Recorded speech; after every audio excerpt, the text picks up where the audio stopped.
Super. Du coup, je suis venue vous parler de logiciels libres et d'agilité. J'ai choisi dans un moment où je regardais beaucoup The Mandalorian, être libre et agile, telle est la voie. Aujourd'hui, avec le recul, c'est un peu, pas ridicule, mais presque, c'est tel est notre choix.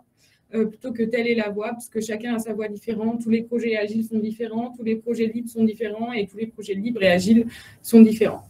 Du coup, voilà la petite modif sur le titre. Je vais vous poser une première question. Alors, je vois qu'il y a des façons de répondre. Je propose que vous mettiez le petit clap pour si vous êtes plutôt libriste, le petit pouce si vous êtes plutôt agiliste. Alors là, c'est un clin d'œil à Alex Boutin qui nous a fait la super keynote tout à l'heure. Ou si vous êtes agile-libriste, donc c'est le petit bonhomme qui pose la question. Voilà, je vous laisse interagir. Je ne sais pas où on le voit par contre. Ici. Non, tu verras sur les... Ok. Donc, il y a ni l'un ni l'autre. Il y a des libristes. J'ai vu quelqu'un qui a fait des petits claps. C'est top. Je vais continuer avec ce petit message. C'est que tout ce que je vais vous dire, c'est du retour d'expérience. Ce n'est pas une vérité. Encore une fois, c'est ce que j'ai constaté et le cheminement suite à ces constatations que j'ai construit. Je dis ça pour prévoir un peu les trolls, c'est super général, etc. C'est aussi dur en 45 minutes de survoler vraiment profondément les deux sujets, l'agilité et le logiciel libre. Alors, je vais vous présenter un peu le contexte. Donc, dans quel cadre on a mis en place de l'agilité. En deux, j'ai mis Traversée du désert. J'ai choisi ce titre-là parce que c'est le moment un peu de solitude qu'on rencontre quand il y a une transformation agile, j'ai envie de dire les gens, les comportements, etc. Et ce moment où on se dit « Ah mince, mais ça, j'y avais pas pensé » et une remise en question constante. Ensuite, on va faire un petit comparatif agile versus libre. Et ensuite, on discutera tous ensemble. Le but de cet atelier, c'est d'être plutôt interactif. De cette présentation, c'est d'être plutôt interactif. Voilà. Donc, nous, on est une petite boîte qui s'appelle Algou. On est 15 personnes, donc pas beaucoup. Et on édite un logiciel libre qui s'appelle Tracim. Donc, déjà, éditeur de logiciels libres, s'il y a des libristes purs, ça peut coincer. On ne vit pas du logiciel libre. C'est un total de 20%, entre guillemets, on fait 20% du logiciel libre et 80% de services. C'est pour ça que j'ai mis multi-projets après. On en a 6 en parallèle. C'est compliqué, vous allez voir pourquoi pour la transfo. Alors, l'agilité, quelle drôle d'idée. Pourquoi on a décidé de mettre en place des méthodes agiles? Je pense comme beaucoup de boîtes, on a traversé un projet très compliqué avec des livraisons pas courantes, un client qui ne voyait pas le produit, donc qui stressait, un directeur qui était stressé, qui stressait les équipes, et des équipes qui étaient stressées, qui stressaient le directeur. Enfin, bon, voilà, un peu un bazar sans nom. Du coup, on a décidé vraiment de trouver des solutions. Alors, comment on a fait? On a mis en place des sprints de 2 semaines. On a choisi tous ensemble combien de semaines on allait mettre en place des sprints. Donc, on a choisi 2 semaines par conseil. En fait, on nous a dit 2 semaines, c'est bien, tester ça. Et on a mis en place des rétros. Uniquement ça, en fait. On n'a pas appliqué de cadre spécifique. On n'a pas fait du Scrum, par exemple, où on a dit c'est daily Scrum tous les matins. Voilà, on s'est dit on fait les rétros. Et ce qui est assez rigolo, c'est que de ces rétros, il y a eu une amélioration continue et on a tendu vers une méthodologie Scrum naturellement. Donc, les gens, en fait, à la première rétro, ils ont dit « Ah, ce serait bien qu'on puisse se parler tous les matins, s'accorder un peu. » Faisons un daily Scrum. Et en fait, c'est assez puissant parce que les gens font toujours preuve de bon sens et ils progressent tout seuls et j'ai trouvé ça puissant. aujourd'hui, en fait, du coup, le recul qu'on a, c'est qu'on a le client qui est zen, les clients, on va voir pourquoi, je vous parle plus spécifiquement du logiciel libre qu'on édite. On a les clients qui sont satisfaits, le directeur, l'équipe est assez sereine et en fait, on a une certaine transparence, visibilité régulière qui nous a permis d'avancer et aussi de se remettre en question. Par contre, comme on est petit, on a des rôles qui ne sont pas très définis. Typiquement, je pense au product owner qui est le boss. Alors ça, c'est carton rouge. Hein. En agilité, généralement, c'est quand même quelqu'un qui a un pouvoir de décision qui peut vachement impacter les équipes. Et du reste, ça s'est ressenti dans des rétros où il était là. En fait, la parole était pas libérée. Les fois où il était pas là, la parole se libérait plus. Donc, c'est assez intéressant. Après, on a des outils. On en parlera un peu plus tard de ça, parce que c'est un exemple du mélange entre le monde du libre et le monde agile. Alors, pourquoi j'ai mis Casimir? Vous allez me dire, il y a un Casimir orange en plein milieu. Qu'est-ce qu'il fout là? Moi, c'est ce que je nomme, on est au stade Glooby-Boulga agile. Alors, le Glooby-Boulga, pour ceux qui ne savent pas, c'était un peu la mixture que faisait Casimir. Voilà, donc on n'est pas Scrum, on n'a pas de méthode précise, on fait juste preuve de bon sens et on a un stade d'avancement qui est différent des autres. Voilà.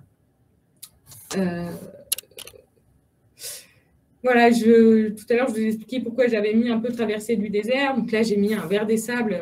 Je pense que vous avez remarqué, j'étais un peu fan de la pop culture. Donc, le verre des sables, ça fait écho à Dune, mais ça n'a rien à voir avec... Voilà, c'est des moments de questionnement. Qu'est-ce que j'ai rencontré durant l'équipe? Un peu l'humain, les difficultés et tout ça qui ont été rencontrés. Donc déjà, les mots de l'agilité, c'est un jeu de mots avec les mots MAUX, voilà. C'est, j'ai eu, mais Charline, l'agilité, c'est le bazar, c'est désorganisé, on fait un peu comme on veut quand on veut. Bon, l'agilité, c'est stressant parce qu'il y en a pour qui rien que le fait d'entendre sprint, ça les stresse et qu'au bout de... Ils se disent, mais on va être fatigué, on ne peut pas faire ça, réitérer ça des milliards de fois. L'agilité, c'est un buzzword, c'est à la mode, on le fait parce que voilà, donc ils ne mettent pas de sens derrière. L'agilité, c'est trop cadrant. Alors, je l'ai mis en face de l'agilité, c'est le bazar parce que voilà, on a une équipe qui est très diverse. Et l'agilité, c'est à réinventer. Ben oui, pourquoi pas. Et pas de liberté avec l'agilité. Cette dernière, elle est vraiment très intéressante parce qu'on verra que on a des devs qui sont libristes convaincus et pour eux, l'agilité, c'est déjà compliqué. Les mots du changement. On a rencontré une remise qui est rigolo, c'est qu'il y a certaines personnes qui ont une difficulté à se remettre en question et je ne m'y attendais pas du tout, en fait. Ce qui est rigolo, c'est que effectivement, on ne peut pas imposer à des gens une amélioration continue, à des gens qui partent du principe en fait qu'ils ne peuvent pas s'améliorer. Enfin, ce qu'ils font, c'est déjà bien. Donc du coup, proposer des temps de rétro, même positives, où on prend des actions, on s'améliore. Pour eux, c'est déjà compliqué parce que ça veut dire qu'il faut qu'ils s'améliorent, ça veut dire qu'il faut qu'ils se remettent en question. Et ça, c'est pas facile. C'est quelque chose qui est quand même fatigant. Et surtout, quand on met en place, quand c'est tout nouveau, il y a plein de choses qui arrivent de partout, plein d'éléments sur lesquels on peut réfléchir et tout ça. Et c'est compliqué. On a eu des trolls. Alors ça, je pense que pareil, il y a des gens si tout le monde a participé à une rétro ou en fait... on fait un petit atelier sympa et puis il y a quelqu'un qui arrive qui dit c'est tout bien ou c'est tout mal. Voilà. Qu'est-ce qu'on fait face à ça? Voilà. Et la quête de sens, c'est qu'aujourd'hui, typiquement, une démo, c'est compliqué. Pourquoi faire une démo? Pour qui? Il y a des gens qui le font parce qu'il faut le faire. Et voilà. Donc, comment on amène les gens sur ça? Là, j'ai mis le master mode. Le master mode, c'est le télétravail hybride. C'est qu'on a mis en place ça, on n'était pas tous au bureau et pas tous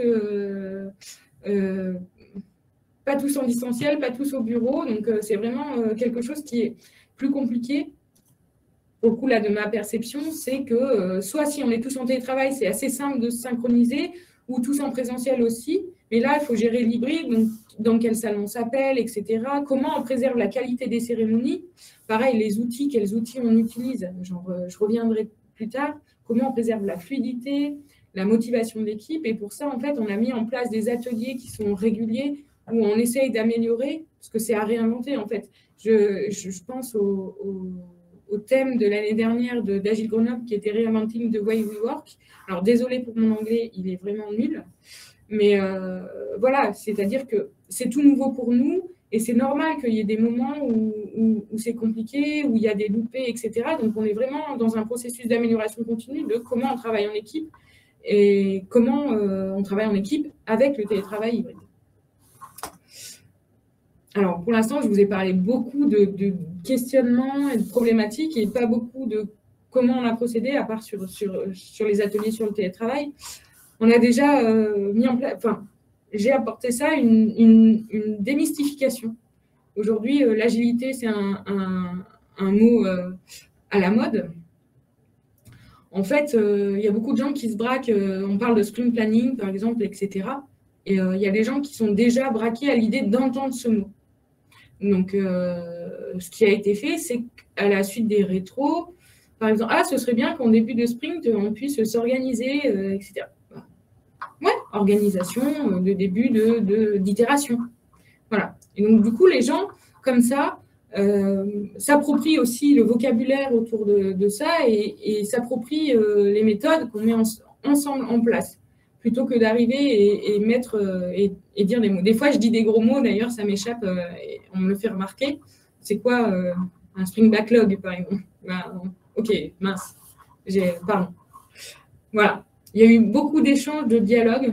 Donc, c'est la direction qui a souhaité mettre en place des méthodes agiles. Donc, du coup, c'est bien parce que la direction était convaincue, mais c'est là où, du coup, les devs n'étaient pas forcément convaincus. Donc, il y a eu énormément d'échanges. On a fait des ateliers avant de mettre en place, de projections dans un an, une fois qu'on s'est réorganisé, etc., comment ça va rouler, etc. Bien sûr, comme je vous évoquais tout à l'heure, on fait des ateliers d'amélioration continue. Ces ateliers, voilà, il y a une photo typiquement que vous voyez sur la diapo. C'est rigolo parce qu'on a décidé, encore une fois, je ne dis pas que c'est la bonne parole, on a décidé que c'était chacun qui s'engageait dans ces ateliers et à tour de rôle, en fait, on crée des ateliers tous ensemble pour savoir quels sont les points à améliorer et comment on le fait. Alors là, ce qui est assez rigolo, je ne sais pas s'il y a des gens qui connaissent le artiste et spécifier, mais là, c'est un membre de l'équipe qui est d'ailleurs assez, j'ai envie de dire, timide, qui m'a dit, Charlie, moi, ce que j'aime, c'est le dessin, j'aimerais faire dessiner les gens, etc. Et il a construit lui-même son atelier, et au final, si on compare aujourd'hui l'artiste et spécifier et l'atelier qu'on a donné, c'est assez similaire. Donc, c'est un peu ce que je vous disais tout à l'heure. Les gens, naturellement, en fait, tendent vers du bon sens, en fait. Et pour moi, l'agilité, c'est du bon sens. Donc là, vous voyez, ils ont dessiné des super manchots. Les gens, à la fin, m'ont dit, mais Charlie, on ne pensait pas pouvoir dessiner comme ça en équipe un truc aussi ressemblant. Nous, on est des quiches en dessin. Là, ça se voit que c'est des manchots. Enfin, bon, ça se voit comme un manchot sur un board. Voilà, et de l'accompagnement régulier, de la veille aussi sur qu'est-ce que l'agilité, etc. Enfin, il y a eu une petite présentation sur l'agilité pour les nuls, pour ceux qui viennent, qui sont parfois en présentiel à Agile Grenoble, qui est régulière. Voilà. Et là, vous allez me dire, que vient faire le libre dans tout ça? Le libre dans tout ça, pour moi, il a rajouté de la complexité. Parce que le libre, c'est un monde qui est assez... déjà, c'est des belles valeurs, c'est une philosophie. On parle de la philosophie du libre, d'ailleurs, et on parle de méthode de développement open source. On a des gens qui ont postulé dans la boîte pour faire de l'open source et préserver cette philosophie du libre. Donc, du coup, comment on fait en tant qu'entreprise pour garder cette image éthique alors qu'à côté, on fait du service et on vend notre produit? Ça, c'est un débat qui est assez complexe au sein du monde du libre. Par exemple, vous allez sur une conférence, sur une rencontre mondiale du logiciel libre, et ben, il suffit que vous soyez catalogué comme business pour qu'il y ait des détracteurs qui viennent vous dire « Ah, mais non, le libre, c'est pas ça, etc. » Le libre, c'est controversé, Stallman est controversé. C'est pour ça que j'ai mis l'Open Source Initiative, donc le logo qui est en vert, et la Free Software Foundation. Voilà, on pourra en discuter après. Le but, c'est qu'on échange.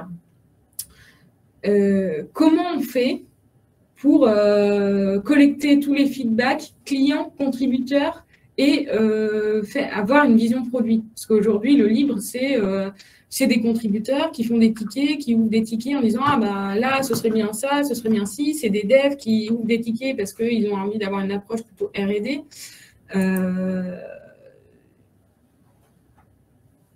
Voilà, enfin, c'est compliqué. Il y a toute une histoire de priorisation. Donc, les clients, entre guillemets, qui payent sont priorisés.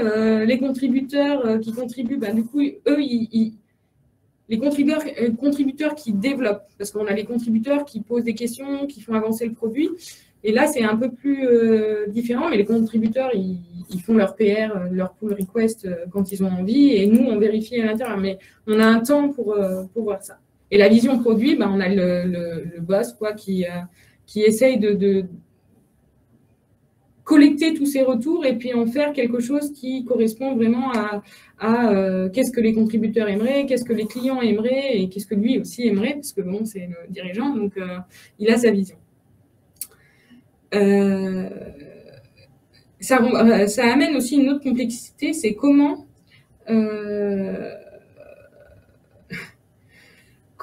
embarquer les développeurs engagés dans le libre. C'est-à-dire qu'on a des développeurs pour qui le libre, c'est leur vie. C'est-à-dire que c'est vraiment une passion. Le soir, qu'est-ce qu'ils font? Ils ont des projets.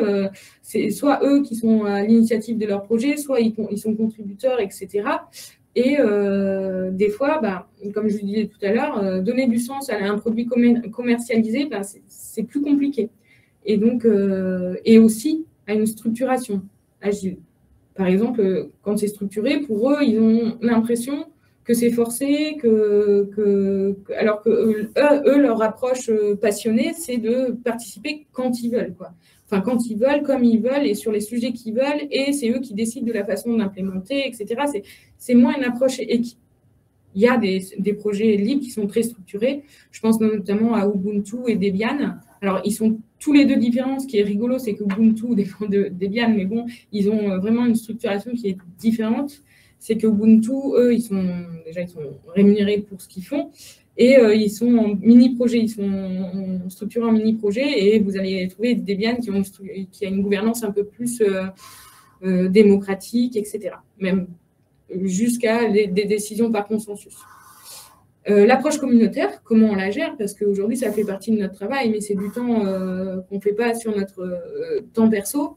Et trouver un équilibre entre on s'arrête à la fin de la journée et on n'entretient pas cette approche communautaire, ben, voilà, c'est aussi des problématiques. Les mots du libre, pour en faire le parallèle avec les mots de l'agilité, souvent open source c'est associé à gratuit. Les produits open source commercialisés, c'est le mal, c'est ce que je vous disais. Les logiciels libres ne sont pas user-friendly, donc souvent, il y a des remarques, et sur les salons, on le voit d'ailleurs, c'est « Ah oui, mais c'est moche, quoi ». Enfin, c'est juste fonctionnel. Il y a des approches fonctionnelles, mais pas des approches d'ergonomie, d'UX, etc. On fait ce qu'on veut quand on veut. Vivement à la prochaine rencontre mondiale du libre, du logiciel libre, et les logiciels libres ne permettent pas de gagner l'argent. Ça, c'est des choses qui ramènent un peu de complexité. J'ai pris cet exemple, en fait, pour l'histoire du board. Aujourd'hui, ça concatène un peu la problématique agilité et monde du libre. Donc, j'ai mis changer de board. En fait, aujourd'hui, on a un board dev GitHub public où on voit uniquement le dev. On ne voit pas le travail interne, le travail effectif. On ne voit pas... on voit pas, par exemple, je ne sais pas, aujourd'hui, vous faites une... Enfin, vous êtes dans la boîte, vous organisez Agile Grenoble. Vous avez du temps pour votre conf, ce n'est pas rendu visible sur ce fameux board.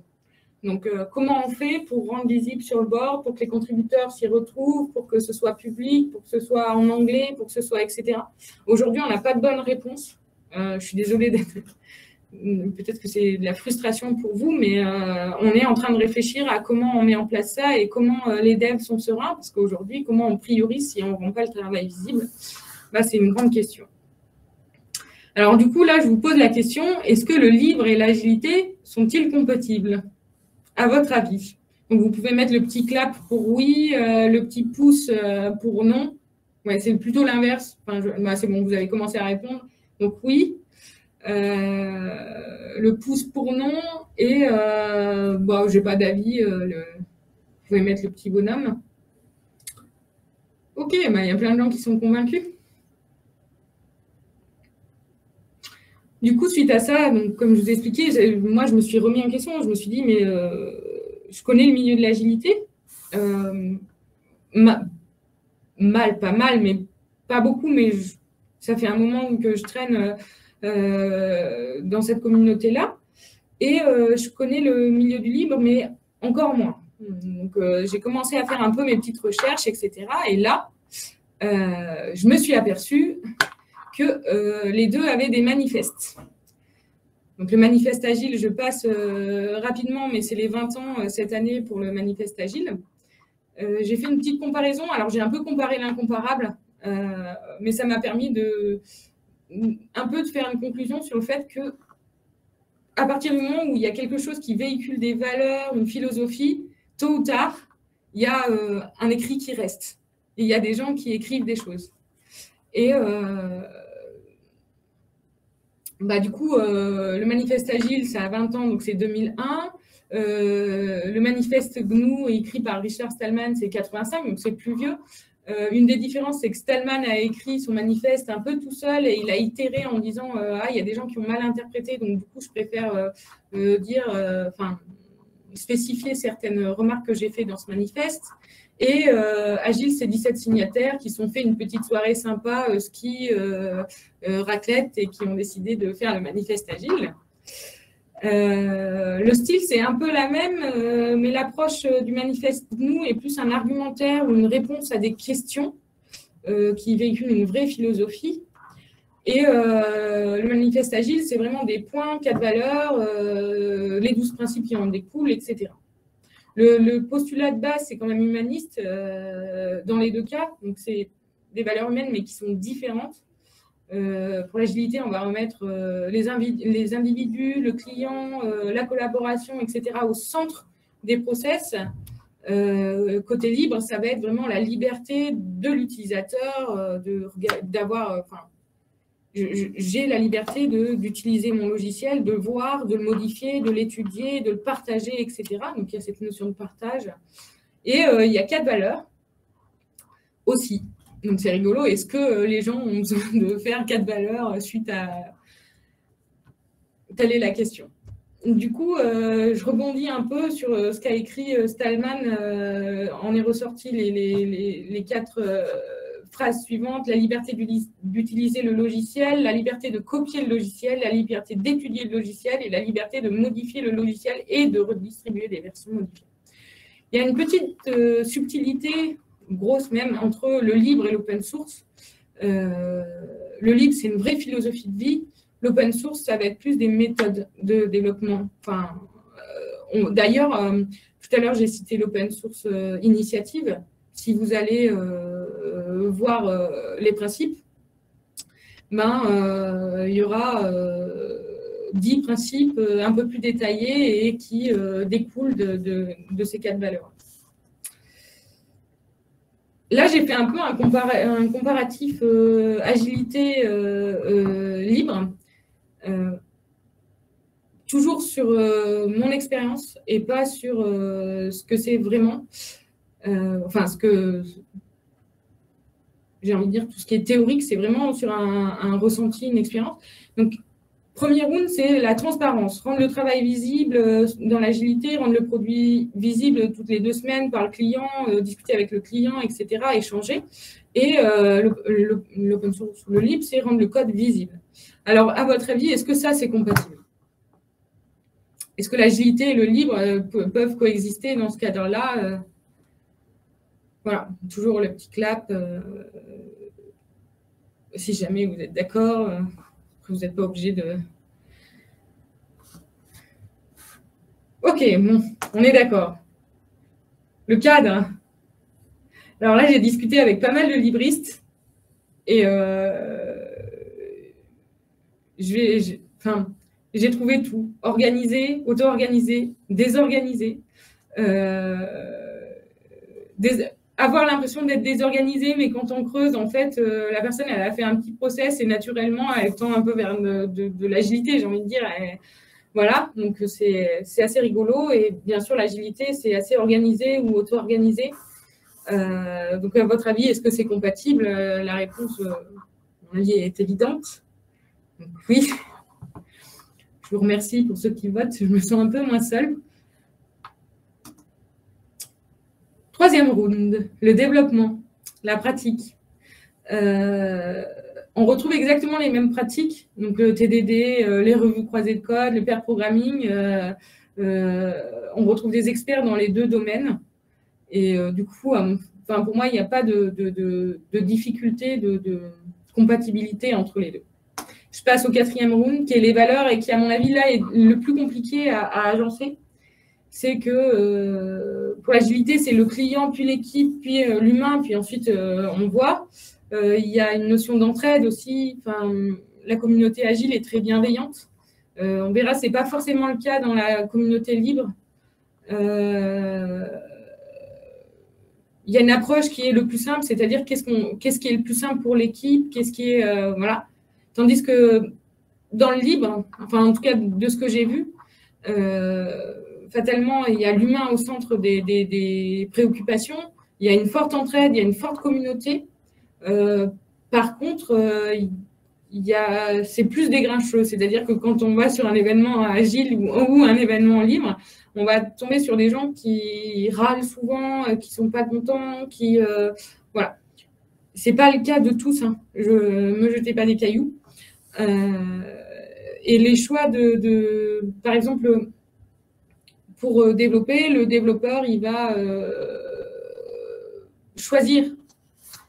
Ça dépend encore de quel projet. Si on parle d'Ubuntu, Debian, c'est très structuré, mais le développeur va choisir comment il va implémenter son ticket, si c'est simple pour lui, si c'est complexe, s'il a envie de faire du complexe, il fait du complexe. Voilà. Pour moi, c'est les différences. Et à votre avis, est-ce que ça, c'est compatible ou est-ce qu'il y a des choses à travailler là-dessus? Voilà.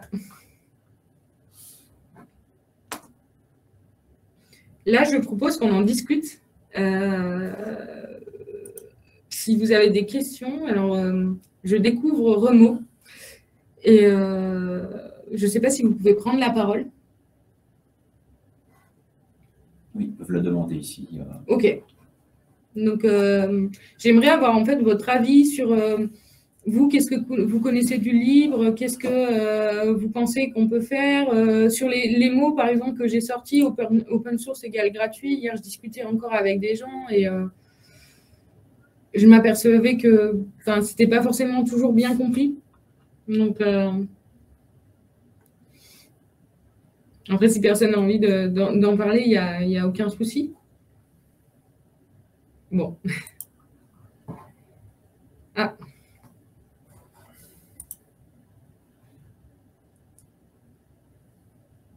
Ok. Donc, Renaud, je te laisse prendre la parole. Alors, nous, on n'entend rien. Alors, oui. Où est le son? Le son. Si. Voilà, on te voit même. Et par contre, on ne t'entend plus parce que tu as ton micro coupé. Ouais, désolé, je coupe la caméra parce que j'ai pas une très bonne bande passante. Donc, vous m'entendez? Oui, très bien. Ouais, en fait, Moi, j'ai mis que je connaissais pas trop ni l'un ni l'autre, c'est pas tout à fait vrai. Je travaille dans une petite entreprise où on utilise pas mal le libre, enfin pas le libre, où on utilise pas mal de librairies qui sont, oui, soit en libre, soit en open source. Et c'est vrai qu'on se pose régulièrement la question, parce qu'on est en fait utilisateur, mais on contribue pas du tout. Il y a quelques développeurs qui étaient assez motivés, qui contribuaient à titre personnel, mais c'est vrai qu'au niveau de l'entreprise, c'est un sujet où, enfin, moi personnellement, j'ai l'impression qu'on utilise un petit peu les avantages de l'open source et du libre sans vraiment jouer complètement le jeu. Alors j'imagine qu'on n'est pas les seuls, hein, quand on est dans des écosystèmes type Java où il y a énormément de choses qui sont disponibles en open source, je pense que c'est quand même assez fréquent. Mais disons que c'est une problématique qu'on aborde, enfin qu'on aborde. C'est des questions qu'on se pose pas régulièrement, mais ouais, peut-être tous les 2-3 ans, de savoir comment est-ce qu'on pourrait contribuer. Alors, je te rassure, tu n'es pas le seul. Oui, j'imagine bien, mais... Tu n'es pas le seul et ta question, elle est super saine en fait, parce que va y avoir d'autres discours en disant le libre, c'est comme ça. Typiquement, là, je vais sortir un propos OnlyOffice, par exemple. Là, on va intégrer une brique OnlyOffice, mais par contre, on ne va pas payer ou on va pas, parce que eux, ils ont intégré LibreOffice, donc ils n'ont pas à se faire du bénéfice dessus, etc. Enfin, des chemins assez tortueux en fait. Pourquoi pas payer pour une brique que tu vas intégrer comme si c'était du propriétaire, et en plus c'est du libre que tu peux repartager, bon ça dépend des licences, mais que tu peux repartager, que tu peux intégrer, etc. Et où, effectivement, comme tu le dis, soit contribuer. Est-ce que vous avez des temps, vous pouvez peut-être instaurer des temps où vous contribuez aux briques que vous intégrez, ou ça peut être des très bons sujets de R&D ou des choses comme ça. Et les développeurs en sont friands. Enfin, nous, en tout cas... Oui, tout à fait. Mais c'était plutôt. C'est vrai que c'est plutôt un truc. Moi, je fais plus du tout de dev là. Je suis plutôt côté, ouais, on va dire projet, même si c'est pas très dans le vocabulaire agile. Mais donc je fais plus du tout de développement. Mais effectivement, ce genre de contribution, c'est un peu laissé à l'appréciation des développeurs. Et je me posais un peu la question de savoir comment effectivement on peut favoriser ça. Alors, on avait essayé d'allouer un peu des temps pour que les devs puissent contribuer, mais ça n'a pas vraiment pris parce que comme beaucoup de petites boîtes, on est toujours un peu à la bourre et en manque de ressources. Donc voilà, comme c'est pas comme c'est pas au sommet de la pile des priorités, ça a tendance ça n'a pas tellement marché en fait. Okay. Après, ouais, c'est peut-être, enfin, à la limite, c'est peut-être aussi sain et puis c'est peut-être normal que ça vienne des devs et puis que ça soit un peu laissé à leur bonne volonté, mais quelque part, c'est un petit peu dommage parce qu'en tant qu'entreprise, quelque part, on profite un petit peu de l'open source, du libre, sans vraiment donner de contrepartie. Voilà. Après, bon, chaque fois qu'on utilise des licences, enfin, on joue le jeu là, de ce côté, il n'y a pas de souci. Mais voilà, on a l'impression un peu plus d'utiliser le truc sans vraiment apporter notre contribution. Parfois, bon, après, ça m'empêche pas de dormir tous les jours. Mais c'est pas forcément que du dev. Hein. Attention, y a des contributions qui sont très riches, qui sont juste, j'ai rencontré un bug, j'ouvre un ticket et je dis ce que j'ai rencontré. Ça, c'est des retours qui sont vachement riches et dont les gens qui sont à l'initiative des projets en sont friands, quoi. Enfin, et juste ça, c'est pas du dev, ça prend pas non plus des milliards de temps, mais vous avez intégré une brique libre, vous faites un retour. Oui, c'est vrai. Oui, c'est vrai aussi. Oui, tout à fait. Effectivement, je note. Merci. Voilà. Ok, merci. Je vais relâcher le. Alors, je sais pas comment je fais. Je coupe mon micro et je coupe pour si quelqu'un d'autre veut parler. J'ai Agilizer qui me dit c'est même nécessaire de vendre son travail selon Stallman. C'est vrai. C'est une des choses qu'il a clarifié en anglais, on dit free pour gratuit et libre. C'est le même mot. Et en fait, en 85, quand il a écrit son manifeste, ça a été mal interprété. Et donc, les puristes continuent à mal l'interpréter. Mais il a fait une petite astérix en disant attention, à l'époque, quand j'avais écrit, c'était un abus de vocabulaire. Aujourd'hui, free, ça ne veut pas dire gratuit et mon travail n'est pas gratuit. Donc, il peut être très bien distribué gratuitement, il n'y a pas de souci, mais il peut être très bien vendu et tant mieux parce qu'il faut faire vivre les gens qui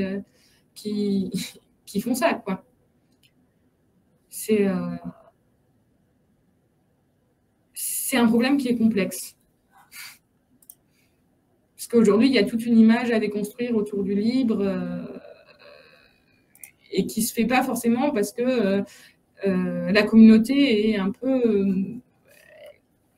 elle ne s'élargit pas un peu dans tout le monde de l'informatique, justement, à cause de... Bon, c'est compliqué, voilà. Je ne veux pas dire des mots durs. Est-ce qu'il y a d'autres questions, d'autres remarques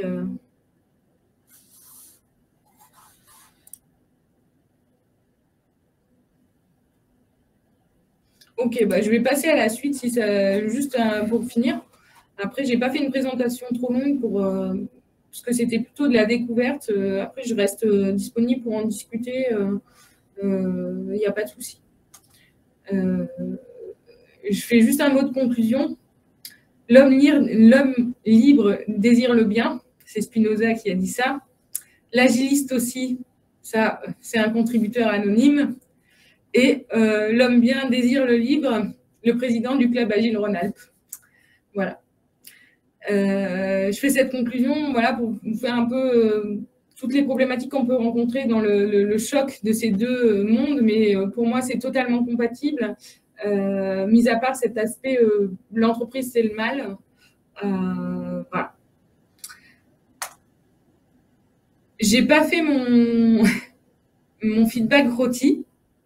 Je vous propose, tout à l'heure, je vous ai fait une sorte d'image de rétro. Je vous propose vous-même de me faire des feedbacks. C'est la première fois que je donnais cette presse.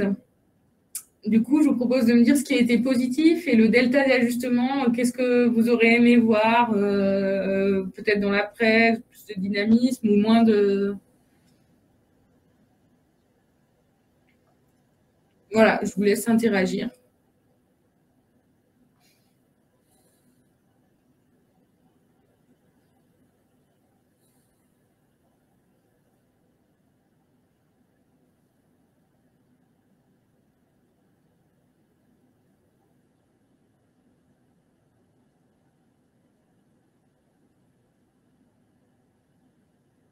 Ok, il n'y a pas beaucoup de personnes qui interagissent.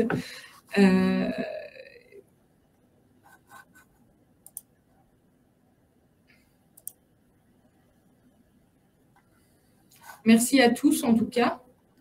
Je vous souhaite